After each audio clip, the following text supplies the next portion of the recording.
卢医师，有一患者一直咳不停，咳了1-2个月了，吃了感冒药、抗生素都没好，还要检查费，结果最后还是被医生说是冷气吹太多，真的是这样吗？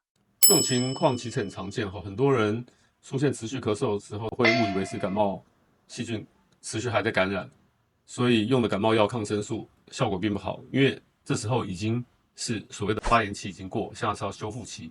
实际上，这时候患者可能不是感冒或细菌感染，而是呼吸道上皮细胞受到了损伤。上皮细胞受到损伤和咳嗽有什么关系？而且为什么冷气吹太多会这样？上皮细胞是呼吸道的一层保护屏障，当它受损的时候，呼吸道都会变得敏感。那这时候如果受到冷空气的刺激，就容易引发咳嗽。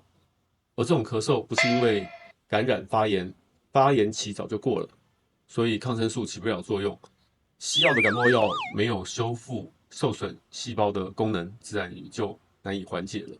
那这种情况要怎么治疗？夏天那么热，又不可能不吹冷气，中药可以有什么帮助？治疗的关键就是要修复受损的上皮细胞，增加细胞的修复再生力，这也是中医补肾的概念。